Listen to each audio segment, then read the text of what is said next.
Assalamualaikum warahmatullahi wabarakatuh. Perkenalkan, kami dari kelompok 7 kelas Matematika 5B. Di video kali ini kami akan membahas mengenai trees atau pohon. Dimulai dari definisi trees, sifat-sifat trees, jenis-jenis pohon yang terdiri dari rooted trees, binary search trees, dan decision trees. Oke, langsung saja kita ke materi yang pertama, yaitu definisi dari trees atau pohon. Pohon adalah sebuah graf yang mempunyai n buah titik, n-1 rusuk, dan tidak mempunyai sirkuit atau cycle free, serta merupakan graf terhubung. Diagram pohon dapat digunakan sebagai alat untuk memaparkan logika sebuah persoalan dengan menggambarkan semua alternatif pemecahannya. Nah, beberapa pohon tadi dapat membentuk sebuah hutan atau forest. Nah, hutan adalah kumpulan pohon yang saling lepas atau graf tidak terhubung yang tidak mengandung sirkuit. Nah, bedanya dengan pohon tadi, jika pohon merupakan graf terhubung, sedangkan hutan merupakan graf tidak terhubung, maka kita dapat simpulkan bahwa pohon adalah hutan yang terhubung. Nah, sehingga kita perlu mengingat bahwasannya suatu graf G disebut terhubung apabila untuk setiap dua simpul dari graf G selalu terdapat jalur yang menghubungkan kedua simpul tersebut. Yang kedua yaitu sirkuit atau cycle adalah suatu lintasan tertutup dengan derajat setiap simpul 2 atau lintasan yang berawal dan berakhir pada simpul yang sama. Nah, sehingga kita bisa membedakan mana yang merupakan pohon dan mana yang merupakan bukan pohon. Nah, kita bisa lihat pada contoh yang ada bahwasanya gambar yang sebelah kiri tersebut merupakan bukan pohon karena pada graf tersebut terdapat sirkuit atau cycle. Nah, sedangkan pada gambar yang sebelah kanan merupakan sebuah pohon karena tidak ada sirkuit atau cycle. Selanjutnya kita beralih ke sifat-sifat trees atau pohon.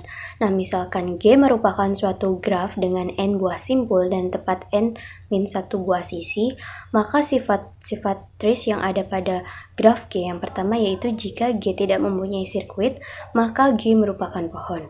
Yang kedua, suatu pohon dengan n buah simpul mempunyai n-1 buah sisi.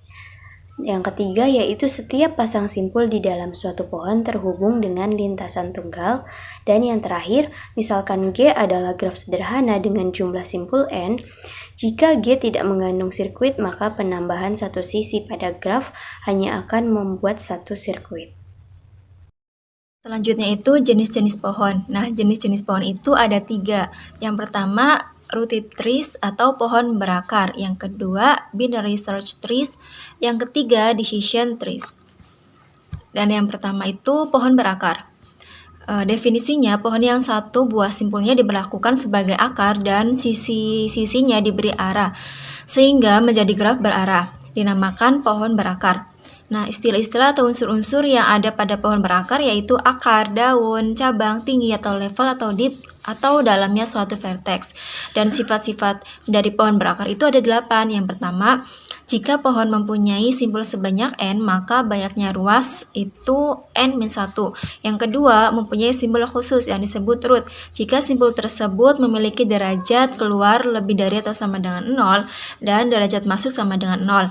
Dan yang ketiga itu mempunyai simpul yang disebut sebagai daun. Jika simpul tersebut berderajat keluar sama dengan 0 dan berderajat masuk sama dengan 1. Dan yang keempat itu setiap simpul mempunyai tingkatan atau level yang dimulai dari root yang levelnya 1 sampai dengan level ke n pada daun paling bawah. Dan simpul yang mempunyai level sama disebut bersaudara atau brother atau sibling. Kemudian yang kelima itu pohon mempunyai ketinggian atau kedalaman yang merupakan level tertinggi. Yang keenam, pohon mempunyai berat atau bobot yang banyaknya daun pada pohon. Yang ketujuh itu banyaknya simpul maksimum sampai level n adalah 2n-1. Dan sifat yang kedelapannya itu banyaknya simpul untuk setiap level 1 adalah sigma dari l-1 sampai dengan n 2 pangkat l-1. Kemudian kita perhatikan gambar 1 dan gambar 2. Nah, pada gambar 1 itu akarnya itu atau pusatnya itu A dan anak simpulnya itu B, C, D. Nah, anak panahnya itu bisa dihilangkan. Jadi sebelah kiri dan kanan itu ekuivalen. Kemudian kita perhatikan pada gambar 2. Nah, pada gambar 2 ini pohon berakar bisa dibuat dari sembarang tree. Nah, misal kita ambil salah satunya yaitu B, kita tarik ke atas, B itu sebagai pusatnya, lalu A, C, D itu sebagai anak simpulnya. Dan misalkan kita tarik E ke atas, E sebagai rootnya atau pusatnya, lalu D dan F itu anak simpulnya. Jadi tinggal pilih siapa yang menjadi pusatnya. Kemudian terminologi pada pohon berakar. Nah, anak atau child atau children dan orang tua atau parents. Nah, di sini gambar di samping itu parentsnya itu A atau akarnya itu A dan anaknya itu B, C dan D.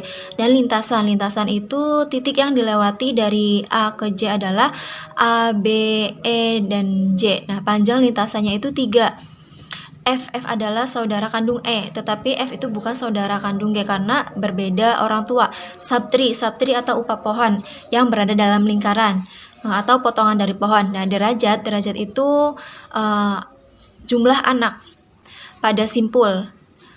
Nah, derajat A itu ada 3 karena anaknya ada 3. Derajat B itu ada 2, E itu 0, D itu 1, G1, K1, dan sebagainya. Nah, kemudian aras itu level. Nah, simpul yang berderajat 0 itu tidak mempunyai anak, disebut daun, yaitu simpul H, I, J, L, dan M. Simpul yang mempunyai anak disebut simpul dalam atau simpul B, D, E, G, dan K. Dan aras maksimum dari suatu pohon disebut tinggi atau kedalaman pohon tersebut. Nah, tingginya atau pohon tersebut mempunyai aras maksimum itu 4. Kemudian dalam gambar di samping ini konsep pohon berakar digunakan untuk menggambarkan hubungan antara pasal-pasal dan bab-bab dalam sebuah buku. Nah, akarnya itu buku. Nah, anak akarnya itu atau anak simpulnya itu bab 1, bab 2, bab 3, bab 4, dan seterusnya. Baik teman-teman, kita masuk ke pembahasan selanjutnya mengenai binary search tree. Nah, binary search tree ini atau pohon pencarian biner dalam pengertiannya adalah suatu struktur data yang mengandung konsep binary tree, di mana satu buah simpul itu hanya diperbolehkan memiliki maksimal 2 cabang saja. Nah, aturan dari binary search tree itu yang pertama, bahwa child node atau anak simpul dari sebuah root node atau akar simpul di sebelah kiri itu nilainya harus lebih kecil, dan child node yang di sebelah kanan itu harus lebih besar nilainya daripada root node-nya. Contohnya kan pada gambar ada root node 8. Nah, child node-nya 3 dan 10. 3 lebih kecil daripada 8, maka disimpan di sebelah kiri, dan 10 lebih besar daripada 8, maka disimpan di sebelah kanan. Begitupun hingga cabang-cabang di bawahnya, selalu seperti itu aturannya, yang lebih besar disimpan di sebelah kanan dan yang lebih kecil disimpan di sebelah kiri. Nah, selanjutnya adalah contoh penerapan binary search tree. Yang pertama digunakan untuk membangun daftar vocabulary yang merupakan bagian dari inverted index atau sebuah struktur data yang digunakan oleh banyak mesin pencarian seperti google.com, yahoo.com, dan s.com. Kemudian yang kedua banyak digunakan dalam bahasa pemrograman untuk mengelola dan membangun dynamic sets. Selanjutnya, binary search tree ini memiliki 3 operasi dasar. Yang pertama, find x, atau kita ingin menemukan sebuah simpul dalam binary search tree. Kemudian yang kedua adalah insert x, di mana nanti kita akan menambahkan satu buah simpul baru ke dalam binary search tree. Lalu yang ketiga adalah remove x, atau kita menghapus satu buah simpul dalam binary search tree. Baik, selanjutnya teman-teman kita akan masuk ke pembahasan tentang contoh dari operasi dasar binary search tree. Yang pertama, find x. Nah, kita akan coba menemukan simpul 4 di binary search tree yang tertera pada layar itu. Caranya, langkah-langkah untuk menemukan simpul 4 itu ada di gambar yang paling bawah. Nah, coba dimulai dari akar terlebih dahulu. Akar dari binary search tree ini adalah 8. Nah, 4 lebih besar atau lebih kecil daripada 8? Jawabannya lebih kecil kan? Maka 4 seharusnya berada di cabang yang di sebelah kiri. Nah, ternyata di sebelah kiri ini sudah ada angka atau simpul 3. Nah, 4 itu lebih besar atau lebih kecil dari 3? Jawabannya lebih besar kan? Maka 4 ini berada di cabang yang di sebelah kanan. Kita menemukan ada 6 di sana. Nah, 4 lebih besar atau lebih kecil dari 6? Lebih kecil kan? Berarti 4 berada pada cabang sebelah kiri dari 6. Nah, begitu caranya menemukan sebuah simpul dari binary search tree. Baik, selanjutnya pada operasi yang kedua yaitu insert X, di mana kita akan memasukkan sebuah simpul baru ke dalam binary search tree. Di sini saya sudah mempersiapkan ada sebuah pohon pencarian biner atau binary search tree yang akan dimasukkan sebuah simpul bernilai 13. Bagaimana caranya? Kita mulai dari akar terlebih dahulu. Akar di sini adalah 12. 13 lebih besar atau lebih kecil dari 12?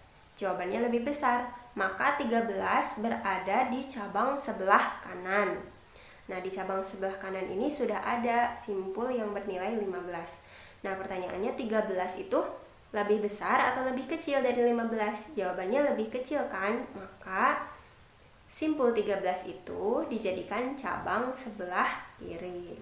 Seperti itu. Selanjutnya pada simpul 8 dan simpul 31.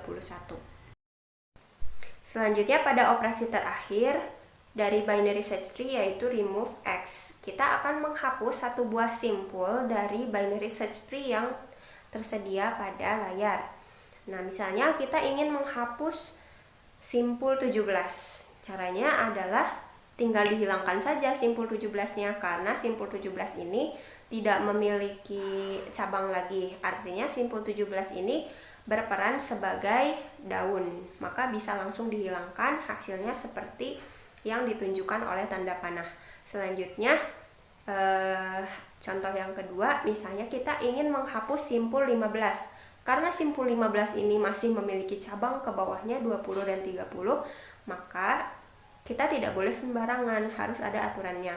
Kita boleh menghilangkan simpul 15 asal harus tetap dipasangkan simpul 20 dengan 12-nya. Seperti itu. Nah, untuk materi yang selanjutnya itu decision trees. Decision trees itu ialah diagram yang dapat digunakan untuk memvisualisasikan proses pengambilan keputusan dengan memetakan berbagai tindakan dan potensi hasil yang ada. Nah, pada dasarnya diagram decision trees ini terdiri menjadi 3 elemen yang berbeda. Yang pertama yaitu node akar, ialah bagian diagram yang paling atas dan mewakili tujuan akhir. Yang kedua yaitu ranting, bagian cabang yang berasal dari akar dan mewakili opsi yang berbeda. Yang ketiga yaitu simpul daun, ialah bagian ujung cabang yang mewakili kemungkinan hasil untuk setiap tindakan. Nah, yang selanjutnya yaitu penerapan decision trees. Ada beberapa manfaat decision trees atau penerapannya. Yang pertama yaitu menawarkan kejelasan. Ialah decision trees ini memperjelas pilihan, resiko, tujuan, dan keuntungan untuk setiap pilihan. Yang kedua yaitu efisiensi. Decision trees ini menyajikan informasi dengan cara yang mudah dipahami sehingga dengan cepat dapat dianalisis. Yang ketiga yaitu kompatibilitas. Teknik decision trees ini dapat digunakan dengan metodologi manajemen proyek lainnya. Yang keempat itu menghindari bias, ialah maksudnya kita boleh berkonsultasi, itu bisa membantu, hanya saja jangan terlalu mengandalkan pendapat kolega atau orang lain karena itu sangatlah beresiko. Yang kelima, decision trees ini pada umumnya digunakan data analis untuk melakukan analis prediktif. Nah, penerapan decision trees dalam perusahaan di berbagai industri, misalnya yang pertama menilai peluang atau prospek pertumbuhan, yang kedua yaitu mencari calon klien, yang ketiga yaitu menganalisa credit scoring. Nah, contoh bentuk decision trees ini yaitu misalnya menganalisa pertumbuhan kantor. Nah, itu untuk contohnya bisa dilihat pada layar, dan ada juga kampanye marketing. Nah, itu bisa dilihat juga. Itu untuk contoh dari bentuk decision trees. Nah, untuk yang selanjutnya itu ada juga langkah-langkah membuat decision trees. Yang pertama yaitu mulailah dengan menempatkan objek atau keputusan besar di bagian atas karena ini akan menjadi bagian akar dari seluruh diagram. Yang kedua yaitu gambar garis panah untuk setiap tindakan yang mungkin dilakukan yang berasal dari akarnya. Jika tindakan yang diambil melibatkan perhitungan nilai atau biaya, maka tuliskan biaya pada setiap tindakan serta kemungkinan untuk sukses. Yang ketiga yaitu pasang simpul daun di ujung cabang untuk menggambarkan hasil dari setiap pilihan tindakan. Jika keputusan lain itu harus dibuat, maka gambarlah simpul daun persegi, dan jika hasilnya tidak pasti, maka gambarlah simpul daun melingkar. Untuk yang keempat yaitu tentukan peluang keberhasilan setiap titik keputusan. Saat membuat tesis sintetis ini, itu sangatlah penting untuk melakukan riset dengan melihat data atau evaluasi dari proyek sebelumnya sehingga kamu bisa memprediksi kemungkinan sukses secara akurat. Yang kelima yaitu evaluasi risiko, itu berlawanan dengan reward atau risiko versus reward. Nah, ini menghitung nilai yang diharapkan dari setiap keputusan di tesis sintetis. Itu membantu kamu meminimalkan resiko dan meningkatkan kemungkinan mencapai hasil yang menguntungkan. Nah, itu dia penjelasan dari kelompok kami. Semoga bermanfaat. Wassalamualaikum warahmatullahi wabarakatuh.